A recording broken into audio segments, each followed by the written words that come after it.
प्रिय बंधुओं, क्या आप जानते हैं सृष्टि क्या है? क्या आप जानते हैं सृष्टि का कारण क्या है?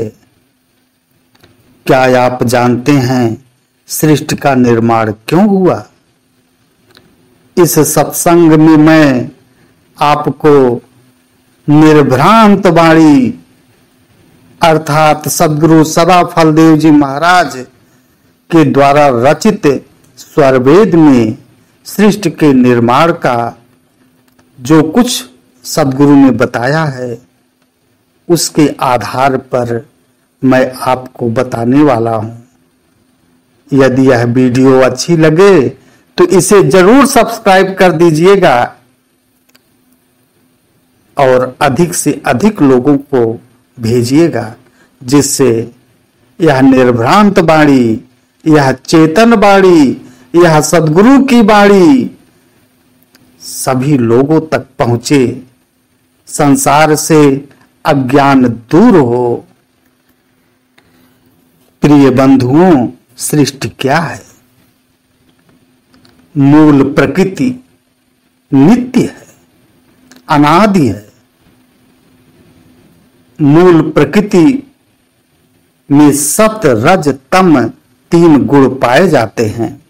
जब यह गुण साम्यावस्था में रहते हैं तब प्रकृति का निर्माण नहीं होता है। परम पुरुष परमात्मा के आधार पर अक्षर यानी ब्रह्मा की उत्पत्ति होती है, यानी प्रकट होता है।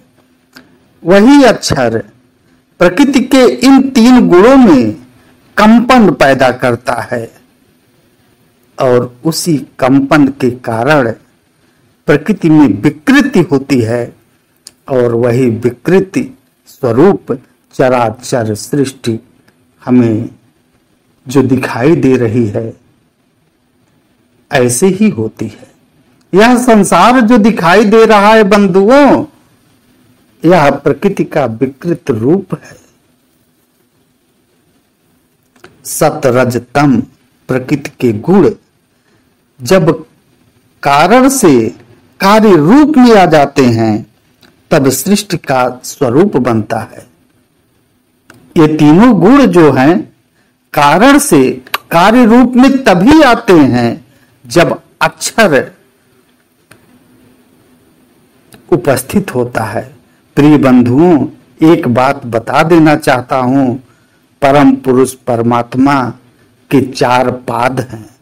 3 पाद में तो परमात्मा विशुद्ध रूप से विराजमान रहता है।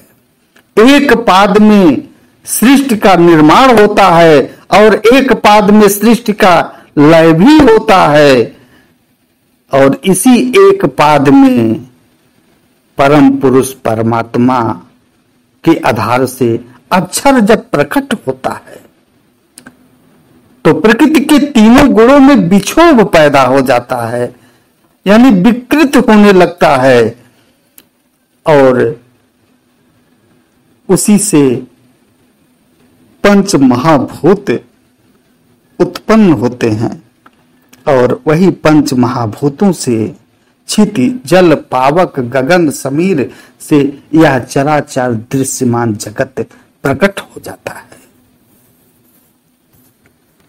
सद्गुरु की वाणी क्या कहती है? कार्य रूप जब प्रकृति है सो है सृष्टि स्वरूप। कारण कारज कारण हो गया यह प्रलय कर रूप। कार्य रूप जब प्रकृति है सो है सृष्टि स्वरूप। कारज कारण हो गया यह प्रलय कर रूप। कारण का कार्य रूप में हो जाना सृष्टि का स्वरूप है। जब कार्य कारण रूप में हो जाता है तो सृष्टि का प्रलय हो जाता है। प्रिय बंधुओं, परमात्मा के एक पाद में सृष्टि के समस्त कारण स्थित रहता है। ठीक उसी प्रकार जैसे बट के बीज में विशाल वृक्ष निहित रहता है। प्रिय बंधुओं, सृष्टि के पूर्व में शब्द था, उसी शब्द से एक पाद में अक्षर प्रकट होता है। पर ब्रह्मा से ब्रह्मा अर्थात अक्षर प्रकट हुआ, अक्षर द्वारा सृष्टि का विकास हुआ। अनंत श्री सद्गुरु सदा फलदेव जी महाराज अक्षर के बारे में कहते हैं, भगवान अक्षर सृष्टि का जन्माद्य क्रिय गुण जाई से, व्यापक निरंतर विश्व में जीव गति गमताई से। भगवान अक्षर सृष्टि का जन्माद्य क्रिय गुण जाई से, व्यापक निरंतर विश्व में जीव गति गमताई से। अक्षर के द्वारा यह सृष्टि धारण की हुई है, अक्षर के द्वारा यह सृष्टि चलायमान है और अक्षर ही इस सृष्टि का भगवान है और उस अक्षर का आधार परम अक्षर यानी परम पुरुष परमात्मा है। बंधुओं, मैं विश्वास कर रहा हूं यहां तक आप समझ गए होंगे। सृष्टि का कारण क्या है? सृष्टि का कारण प्रिय बंधुओं अक्षर, प्रकृति, जीव, यही तीन कारण सृष्टि के हैं। जीव के अनंत कर्म हैं, जीव अनादि है, जीव के कर्म भी अनादि है। जो वस्तु अनादि होती है उसके कर्म, गुण, स्वभाव भी अनादि होते हैं। तो जीव अनादि है, इसके कर्म भी अनादि है। अनंत श्री सद्गुरु सदा फलदेव जी महाराज कहते हैं, सृष्टि के कारण तीन है, प्रकृति ब्रह्मा और जीव, उपादान साधार से निमित्त योनि है शिव। ब्रह्मा यानी अक्षर निमित्त कारण है, जीव साधारण कारण है, प्रकृति उपादान कारण है। प्रिय बंधुओं, अक्षर ही जगत का आधार है। परम पुरुष पर ब्रह्मा अक्षर का आधार है। संसार की रचना, सृष्टि की रचना परम पुरुष परमात्मा ने क्यों किया है? क्योंकि जीव के विचित्र कर्म है और उन विचित्र कर्मों को भोगने के लिए परम पुरुष परमात्मा सृष्टि की रचना करता है। जीव भी सृष्टि का साधारण कारण है। निमित्त कारण तो अक्षर है, उपादान कारण प्रकृति है, लेकिन जीव साधारण कारण है और जीव के कर्म अनादि हैं और यह सृष्टि भी अनादि है और सृष्टि की रचना, प्रलय भी अनादि काल से चला आ रहा है।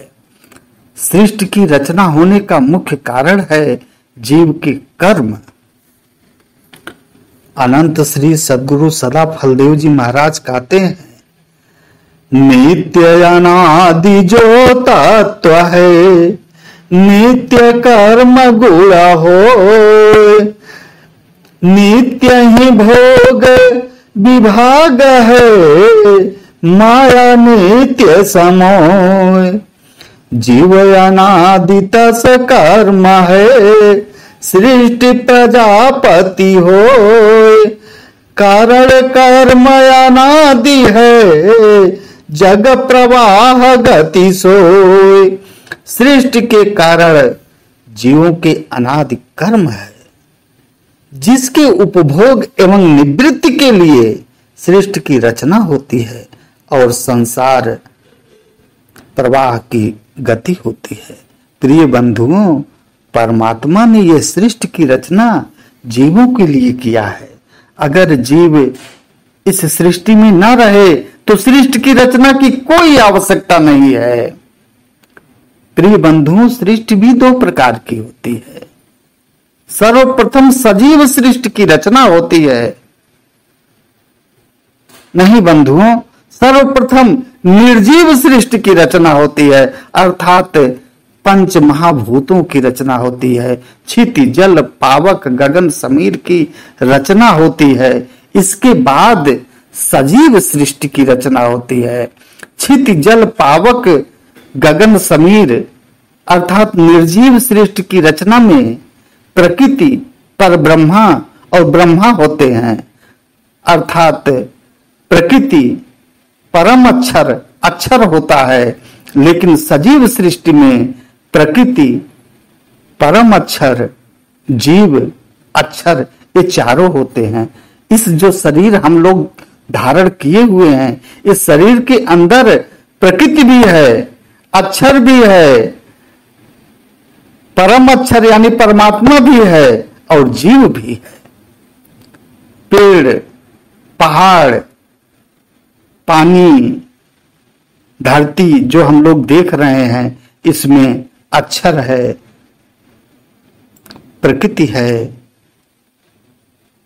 परम अक्षर यानी परमात्मा है। प्रिय बंधुओं, ध्यान से समझ लीजिएगा, सृष्टि दो प्रकार की है, एक सजीव है, एक निर्जीव। पहले निर्जीव सृष्टि की रचना होती है, फिर सजीव सृष्टि की रचना होती है। विश्वास है यहां तक समझ गए होंगे।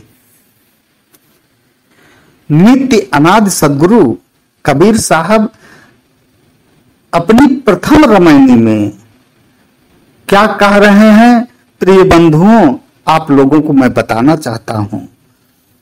नित्य अनादि सदगुरु कबीर साहब कहते हैं, प्रगटे अंड पिंड ब्रह्मांडा पृथ्वी प्रकट किन नावखंडा, प्रगटे सिद्ध साधक सन्यासी ईस बलागी रहे अविनाशी, प्रगटे सुर नर मुनि सब झारी तेहि के खोज परे सब हारी,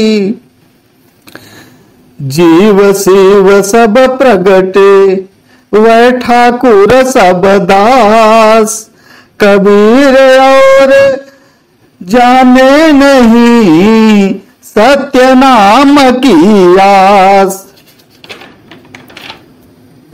नित्य अनादि सदगुरु अपने रामायणी में कहते हैं, प्रिय बंधुओं, शुरू में जो सजीव सृष्टि की रचना होती है वो अयोनिज होती है। सदगुरु कबीर साहब कहते हैं, प्रगटे सिद्ध साधक सन्यासी ये सब लाग रहे अविनाशी। जो शुरू में सृष्टि की रचना होने लगती है, सिद्ध साधक सन्यासी ये सब प्रकट होते हैं। क्यों? क्योंकि यह सृष्टि प्रलय के पहले परमात्मा को प्राप्त करने के लिए अथक प्रयत्न किए थे, और ये आत्माएं सात्विक आत्माएं होती हैं। और जब सृष्टि की रचना होने लगती है, परम पुरुष परमात्मा के आधार से अक्षर के अंदर जब सृष्टि की रचना होने लगती है, ये सब प्रकट हो जाते हैं। क्योंकि यह जीव जो होते हैं, ये महा आत्माएं जो होती हैं, परमात्मा को प्राप्ति तो नहीं कर पाई होती हैं, परंतु सात्विक होकर के ये अंतरिक्ष में रहती हैं और ये गर्भ का धारण नहीं करती हैं। किंतु जब सृष्टि की प्रलय होने लगता है, ये भी जीव ये भी उसी में मूर्छित अवस्था में रहते हैं। जब सृष्टि की रचना होने लगती है तो पुनः प्रकट हो जाते हैं, गर्भ में नहीं आते हैं। प्रिय बंधुओं, फिर आगे कहते हैं, प्रगटे सुर नर मुनि सब झारी, तेहि के खोज परे सब हारी। सुर नर मुनि ये लोग भी जो सिद्ध साधक सन्यासी के नीचे की अवस्था वाले थे, जो अविनाशी परम पुरुष परमात्मा को खोज रहे थे, पहले खोजे हुए थे, जब सृष्टि थी उस समय खोज रहे थे और काफी ऊंचाई पर पहुंच गए थे, परमात्मा को नहीं प्राप्त किए थे, ये सब भी प्रकट होते हैं। और सृष्टि पहले सजीव सृष्टि एवनिज होती है और इसके बाद माता और पिता के द्वारा सृष्टि का प्रवाह चलने लगता है। बंधुओं, यह निर्भ्रांत बाणी है, यह सदगुरु कबीर साहब भी कहते हैं और सदगुरु सदा फलदेव जी महाराज अपने स्वरवेद में यही बात कह रहे हैं। सदगुरु की बाणी आगे क्या कह रही है? त्रिजग योनि नाना बनी, विविध भोग आस्थान, कर्म कर्म फला सृष्टि है, सुख दुख विविध विधान। नाना प्रकार की त्रिजग योनियां भी बनी। मनुष्य योनि के नीचे की जो भी जीव हैं उन्हें त्रिजग योनि कहते हैं। सबका भोग स्थान अलग अलग है, क्योंकि सभी जीवों के कर्म विचित्र हैं, उनके भोग भी विचित्र हैं। प्रिय बंधुओं, यही कारण है संसार भी विचित्र है, अन्य दूसरा कोई कारण नहीं है। इस संसार को प्रिय बंधुओं धारण कौन किए रहता है? अनंत श्री सदगुरु सदा फलदेव जी महाराज कहते हैं, त्रिधातु त्रिजग विस्तार है, रचना सृष्टि महान, सब पर पुरुष विराजता, अधिष्ठान परधान। पुरुष अक्षरातीत है, सब पर सर्व महान, सारा शब्द व्यापक रहे, सारा विश्व जहान। परम पुरुष परमात्मा अक्षरातीत है, अक्षर के ऊपर शासन करने वाला है और सार शब्द के रूप में संपूर्ण विश्व में व्यापक होकर के इस सृष्टि को धारण किए रहता है। प्रिय बंधुओं, यदि यह वीडियो अच्छी लगी हो, यदि आप सब्सक्राइब नहीं किए हो तो सब्सक्राइब कर दीजिएगा, जिससे आने वाला वीडियो आपके पास पहले ही पहुंचे। मैं अपनी चेतन वाणी को यहीं विराम देता हूं। आप सभी के जीवन में मंगलमय कामना करते हुए चेतन वाणी को विराम दे रहा हूं। जय सद्गुरुदेव, जय सद्गुरुदेव।